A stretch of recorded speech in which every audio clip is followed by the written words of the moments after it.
all operative together. And so we have the Noble Eightfold Path is now coming to fulfillment by development.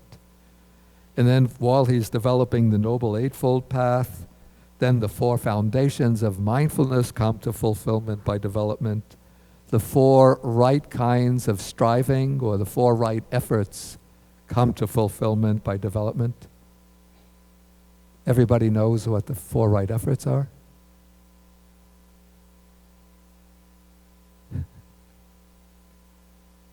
Okay, it's the effort to prevent the arising of unwholesome states, the effort to remove arisen unwholesome states, the effort to arouse or to awaken wholesome states, and the effort to maintain wholesome states. So those are the 4 right efforts. Then the 4 bases for spiritual power. These are the 4 iddhipadas. Well, that's pretty technical. Do we have any?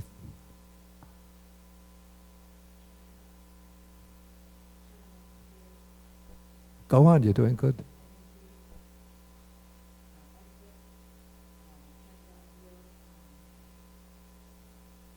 Okay, you have Chanda, Virya. Okay, Chitta, mind. Okay, good, good. So, Chanda is desire, but this is not desire as craving, but this is the desire to make progress or desire to achieve the goal. Then energy or effort. Then Chitta, mind. I have to confess, this has always been rather a little bit unclear to me exactly what's meant. Maybe one day when I reach that level, then I'll know. But maybe we could say it's the purity and brightness of the mind. And then the 4th, it's actually the word that's used is investigation, vimamsa. But that's taken to be a synonym for panya, or wisdom. Then the 5 faculties come to fulfillment by development. What are the 5 faculties?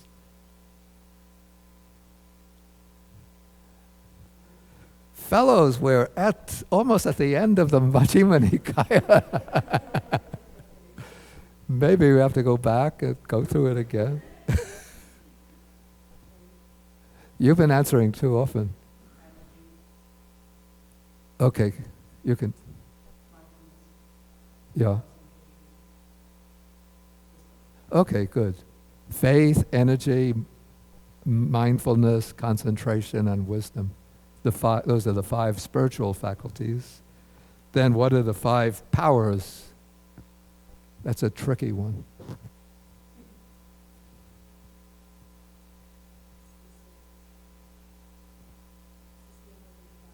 Right, it's the same as the 5 faculties. The same factors, but just they're being looked at from a different perspective. The 5 faculties, we could say that they're called faculties because they exercise dominance in a particular role. Whereas the word bala, or power, means that these 5 qualities, mental qualities, are powerful, that they can't be overcome by their opposites. Okay, the list is getting longer now. This is where we separate, how does the expression go? Separate the sheep from the goats. The 7 factors of enlightenment. Okay, mindfulness? Okay. Let me recite. Okay, mindfulness, investigation of dhammas or of qualities. Energy, yeah. Rapture or joy, yeah. Right, good. Okay, tranquility of mind. Excellent, yeah. I don't say. Okay, excellent. Okay, so mindfulness, investigation of qualities, energy, rapture or joy, tranquility, concentration, and equanimity. Okay, then the next statement, very important. These two things, serenity and insight, occur in him yoked evenly together. According to the commentary, I have a note here from the commentary. It says that this refers to the simultaneous arising of serenity and insight in the supramundane or world-transcending path. Serenity is present under the heading of right concentration, and insight under the heading of right view. Okay, that's the way it's explained from the standpoint of the commentary, which comes, from a later period than the sutta. But I would say that maybe we don't have to take this in the rather narrow technical sense of the commentary. But when the practitioner is engaged even in this high stage of insight, there is both serenity, samatha, and insight, vipassana. In the way the terms are commonly used today, they speak about serenity or samatha meditation means the meditation to quiet the mind and aiming at the attainment of the jhanas. And then it's thought that insight meditation is something completely different from serenity. But it seems to me, looking at from the text, looking at the early texts without bringing in the later perspectives of the commentaries, that we could see that serenity and insight for the fulfillment of the path always have to go together, and they're not, like two completely separated systems of practice. We could say that some meditation objects are more appropriate for serenity, those that are aimed at the jhanas. Other approaches of meditation go along and put more emphasis on the track of vipassana. But in order to bring the path to fulfillment, one needs some degree of both serenity and insight. And so if one takes the path or the approach of emphasizing serenity or concentration as the foundation, one has to step beyond the concentration in order to develop insight. But if one takes the track that emphasizes insight, as the insight becomes deepened, or in order for the insight to deepen, the mind has to be able to stabilize itself on the object. And so that stabilizing of the mind on the object is the precondition for the arising of insight and knowledge.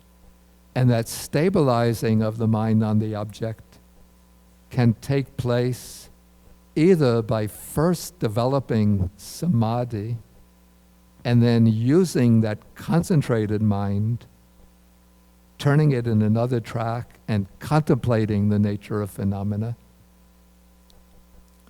or else contemplating the arising and passing away of phenomena and just keeping the mind focused unshakably on the arising and passing away.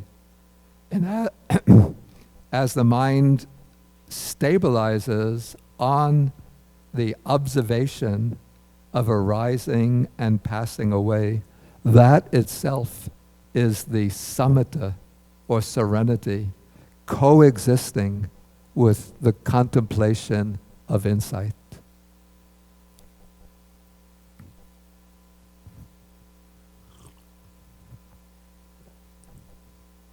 In fact, in the Burmese tradition,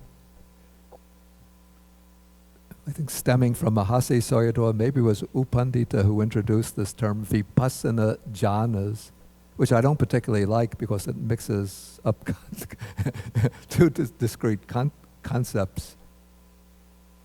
But it indicates that as the insight knowledges deepen, the mind is becoming concentrated at a level of concentration that corresponds to that of the jhanas.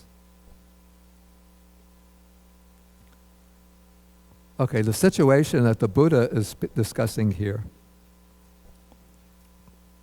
he's speaking apparently about a very high stage in the practice where serenity and insight are occurring yoked evenly together.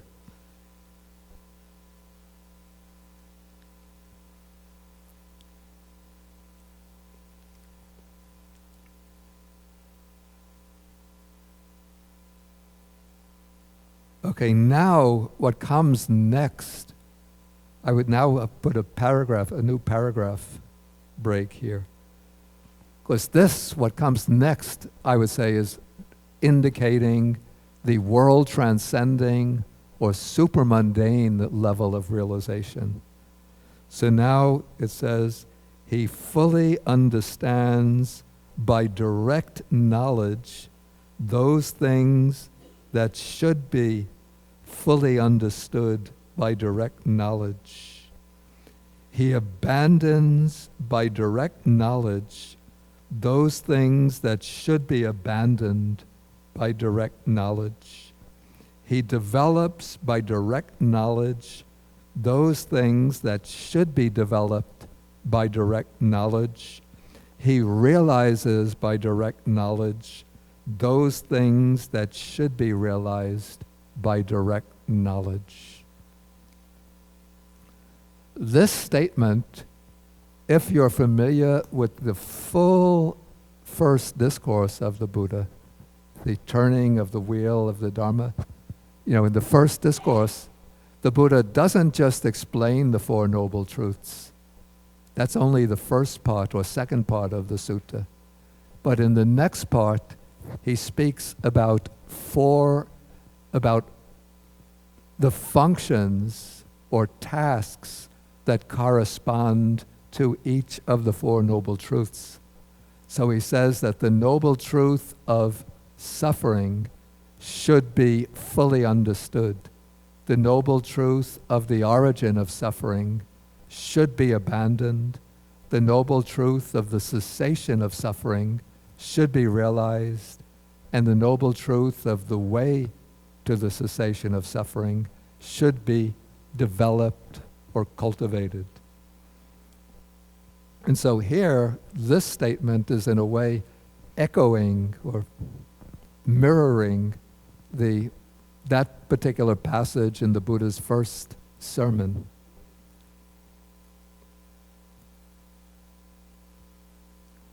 Okay, and now, after making that brief statement, now he's going to fill in and explain what are these things towards which one should exercise each of these four functions. So now we're in paragraph 11. He says, what things should be fully understood by direct knowledge? And let me give the Pali here.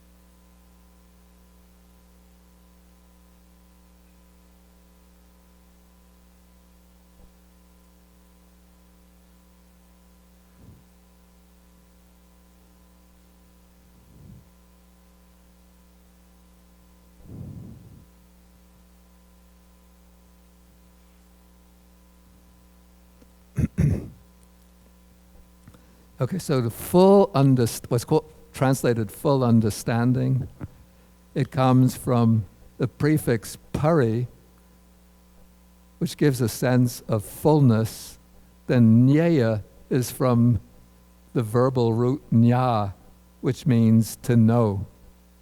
So we get the verb janati, one knows. And here, this is called future passive participle.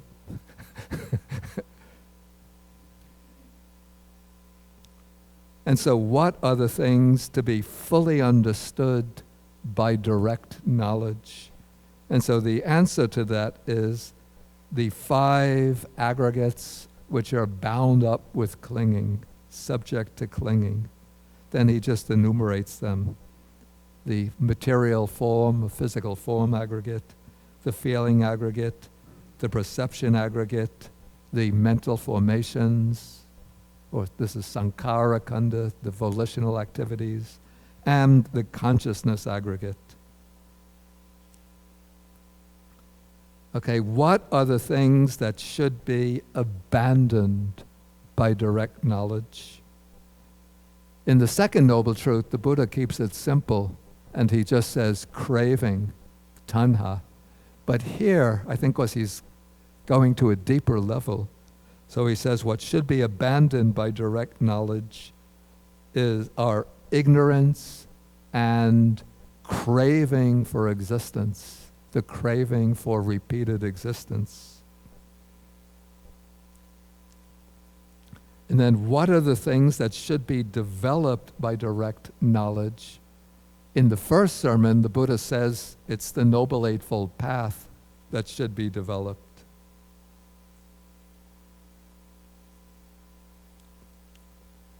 But here, because the Buddha is apparently he's speaking to advanced practitioners, so they don't need the earlier stages of the path, so he just says serenity and insight.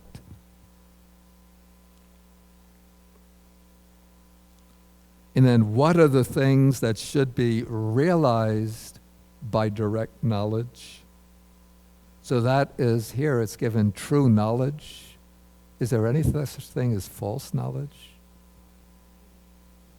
Well, if it's false knowledge, then it's not knowledge, but misunderstanding.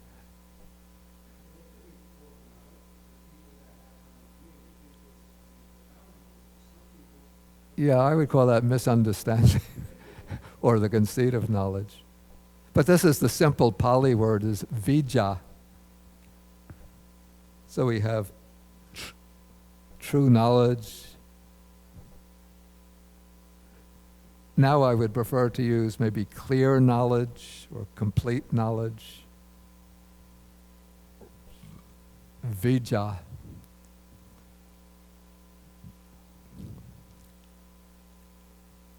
So this would be the full and clear knowledge of the Four Noble Truths. And then deliverance, this is in Pali, it's vimukti, which I would prefer now to render liberation. I think because this came from Venerable Nyanamoli, and they were still under the influence of the British translators of the early 20th century, who had a little bit of the flavor of biblical terminology.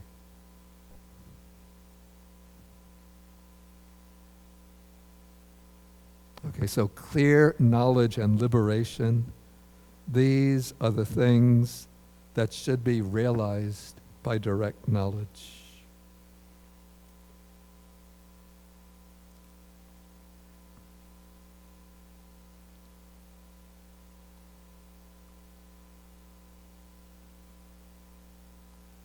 Okay, then the rest of the sutta actually just simply takes this, this whole course of development, starting from paragraph 9 through 11, and then it applies it to the other 5 sense modalities. So unless you don't know what the other sense modalities are, there's no need to develop it in full.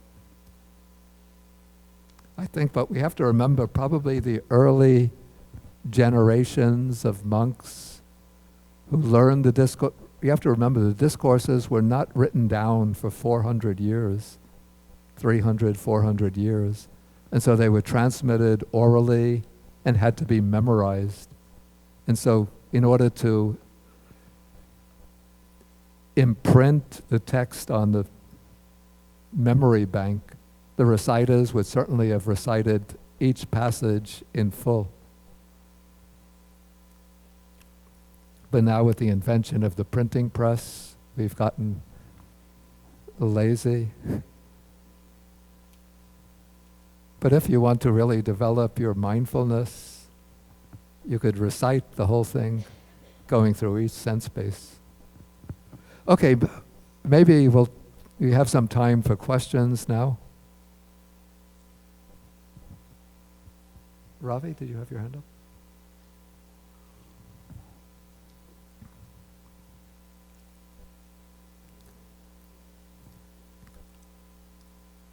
Anyway, you could speak loud. Just speak loudly. I'll repeat the question. Yeah.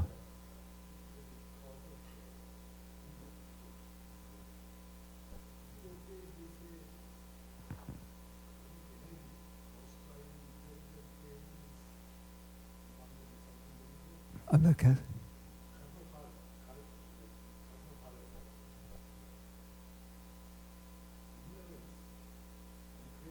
Yeah.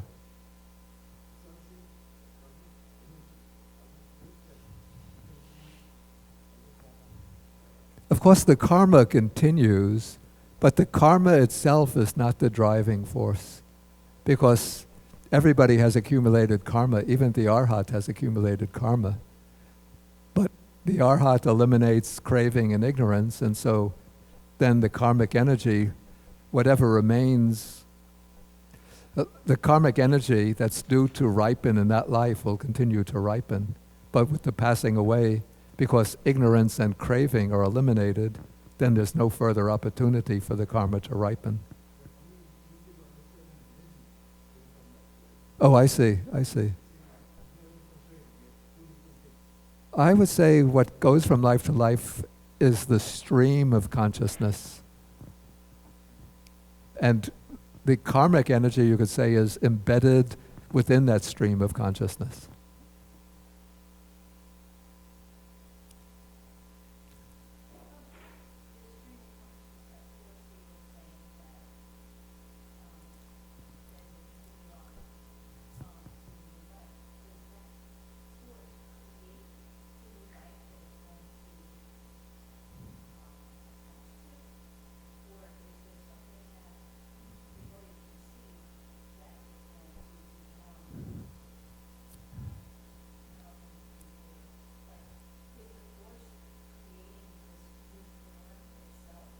It's in the case of human life, it needs the physical basis to attach to. It's not that the stream of consciousness can create an embryo, just out of thin air. It needs a fertilized ovum to connect to.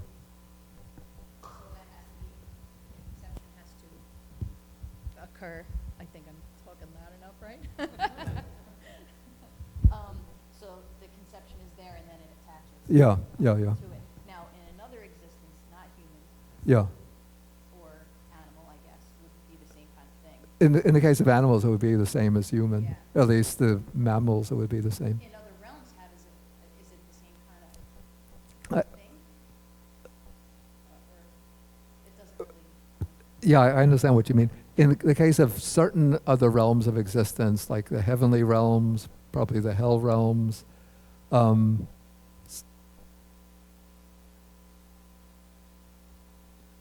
stream of consciousness will appear spontaneously. It doesn't depend upon, the foundation of like a fertilized egg, because rebirth in those realms is said to be spontaneous. And there's when I'm just trying to get a vision, I know I'm very concrete, like I'm a visual person trying to get a visual. So if if there's a conceived I guess what you were saying at one point that the three things have to occur for conception. The stream has to attach, the new consciousness Yeah. has to occur, so that baby won't come to being without that new consciousness. So does it have to be something that's close by? Or like, is it, like, can a person die here and then their new consciousness goes to India?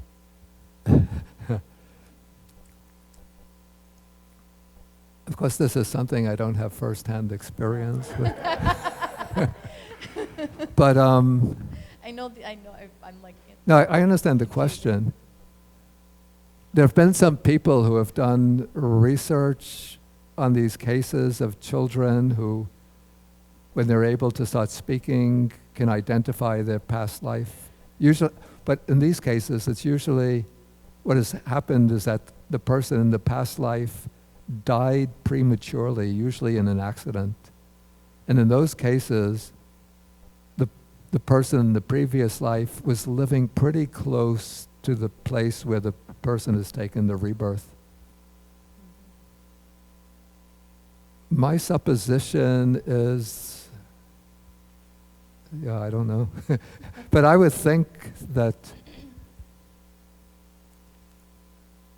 because one would tend to have affinities or connections with people living close by, one would tend to take rebirth fairly close by. But it's not like an invariable or fixed law that if there are conditions, one might take rebirth elsewhere. Thank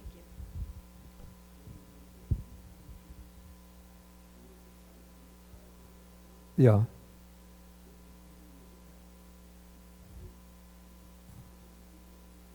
Yeah. Yeah. Yeah, I think, did you have the mic, Chris? Yes. Bhante, so that stream of consciousness is the bhavanga, right?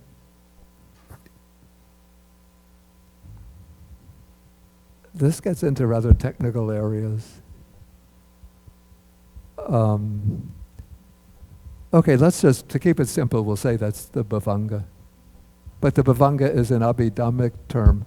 Like in the sutta, one doesn't find the word bhavanga, but there's an expression in some suttas, vijnana sota, which actually means sota is a stream and vijnana is consciousness. So it has the expression stream of consciousness.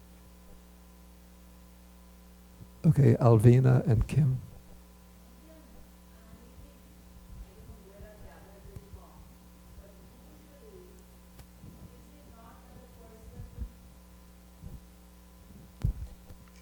Chooses whether it's the stream of consciousness, but isn't it that a person chooses the parents in the next lifetime?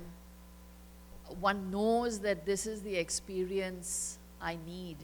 I don't know, where am I getting this No, from? that seems to be.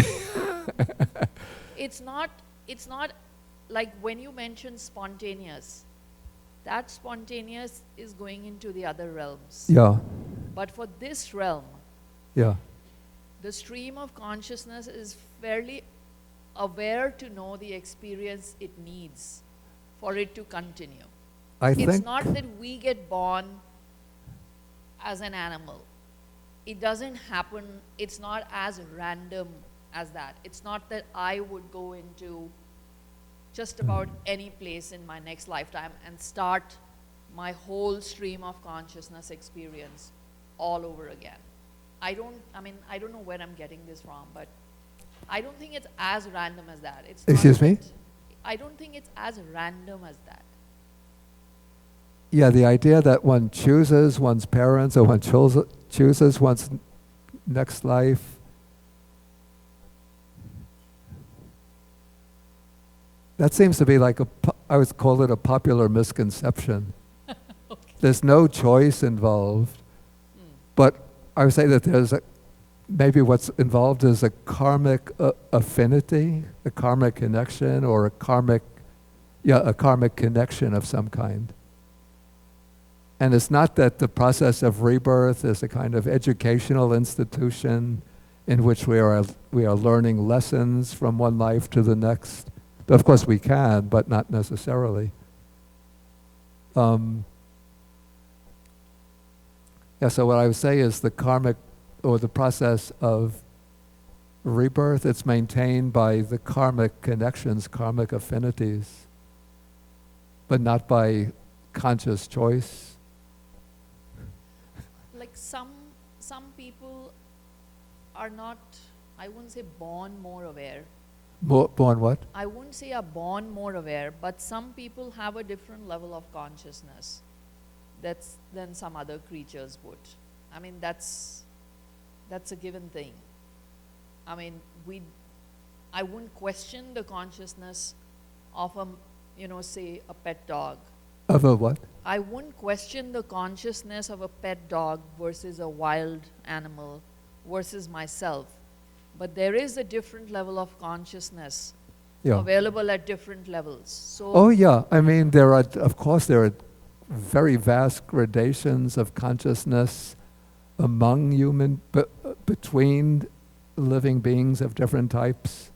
I mean, ranging from the consciousness of a mosquito and other insects, frogs, all the ways to the consciousness of highly spiritually accomplished human beings. And even amongst human beings, there's vast differences in the capacities, potentials of consciousness. But that has nothing to do with the idea of people choosing their parents or mode of rebirth. It's just that when one passes from one life to the next, it's not that all one's past experiences and past capacities are just wiped out and one starts with a blank slate. But when one goes from one life to the next, one brings along the different karmic energies one's accumulated, as well as the different degrees of maturity of the spiritual faculties, customs, habits, interests, inclinations.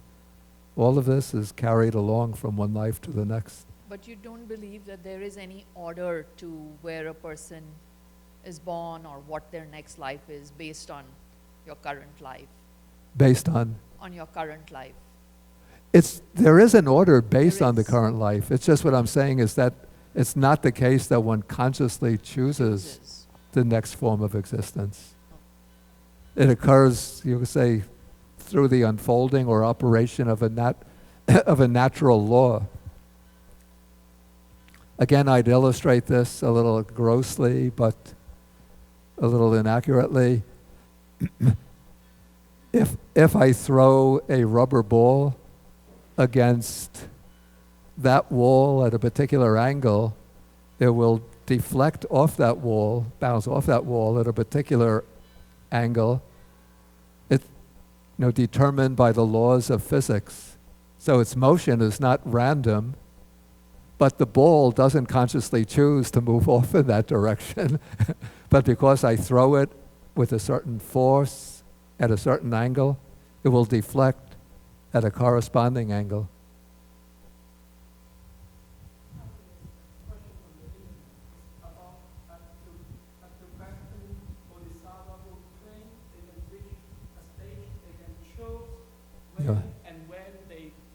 And what type of rebirth?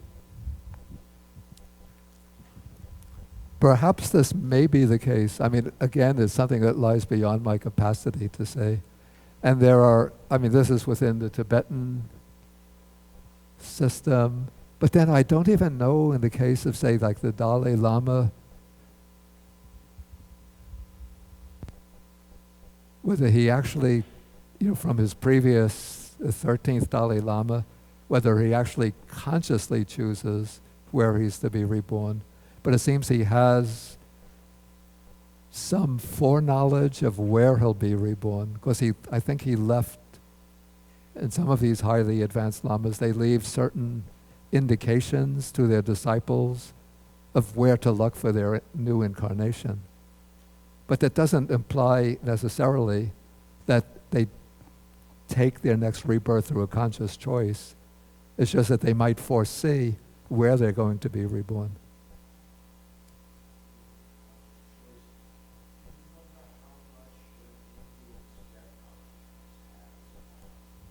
Okay. How much of an influence death consciousness has on the next rebirth? Okay, this is somewhat of a big topic, but just to deal with it concisely. Okay, first in Abhidhammic terms, what is called death consciousness is the very last moment of consciousness, at the very end of the life. And that final death consciousness has no influence at all on the next life. That death consciousness, I call this the sign-off of the end of this life. And I compare it to at the end of a movie where, the words come up, the end. The words, the end, the screen that says the end, it's not part of the movie, not part of the story. Okay, what has the influence on the next life is not the final death consciousness, but the final death, the final process before death, which precedes the actual death consciousness. You see, there's the final process, and that is a karmically active type of consciousness. And when that is finished, then comes the death consciousness, which just says over. Okay, so that death, that final process generates the rebirth into the next existence. But the final death process generally will repeat a karma which has been habitually performed through one's life. So it's a kind of echoes a habitual karma in the course of this life, or else it will echo some exceptional, very powerful karma, either good or bad, that was done in the course of that life. So it's not, so easy to think, okay, I'll take it easy, out on the town.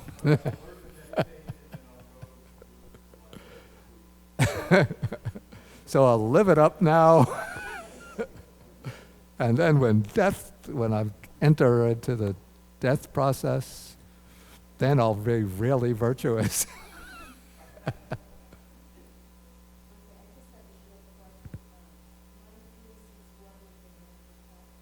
Yeah.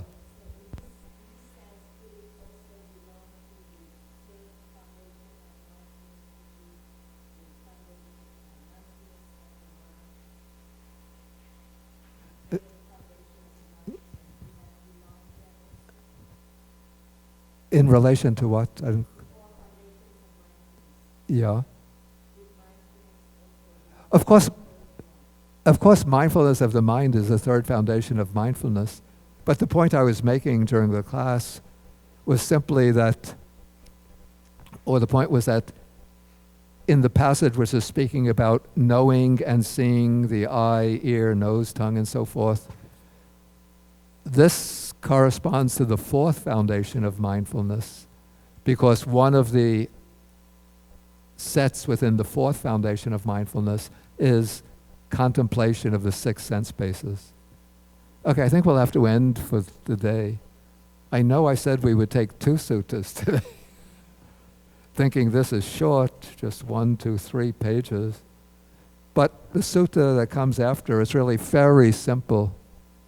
So you could just read it. I don't think it needs discussion. I was just going to go through this sutta and then leave like 10 minutes just almost to read sutta number 150. But if you're not so lazy, you can read it on your own. Okay, so we'll end with the sharing of the merits.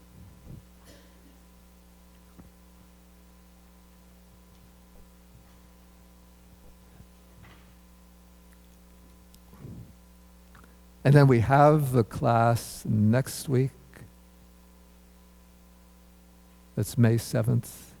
And next week,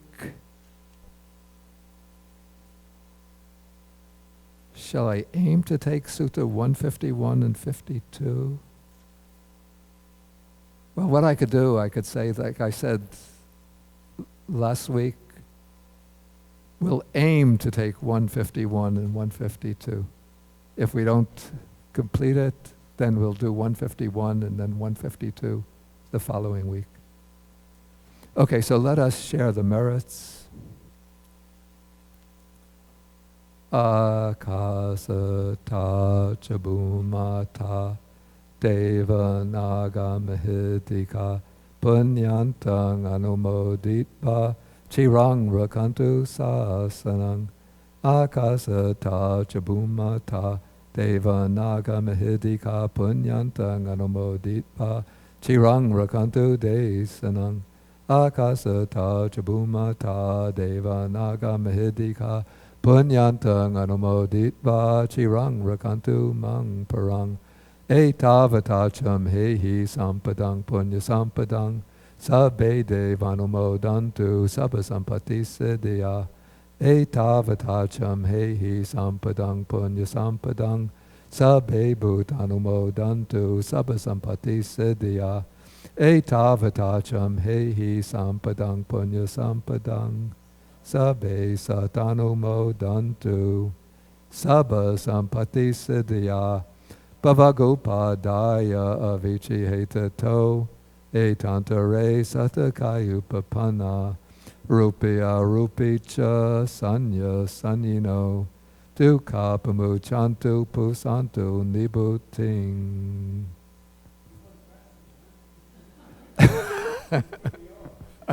Threw you off. Yeah, I know about that. Yeah, so after class, we'll have a short discussion, question and answer, and I have a little special task. I like a few people to stay for that, not to clean up Taishu Hall, but to put labels on our Buddhist Global Relief brochures. So if we can get some team of volunteers, it can go much more quickly. I think Sandy has been doing it all alone. Well, with her husband helping, and it goes rather slowly, but if we can get like 10 or 20 people, with 20 people it'll be a cinch.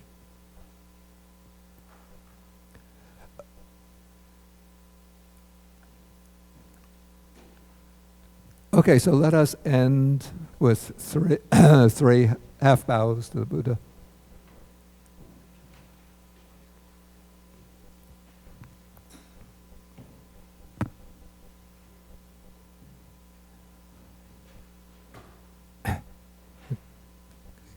Okay.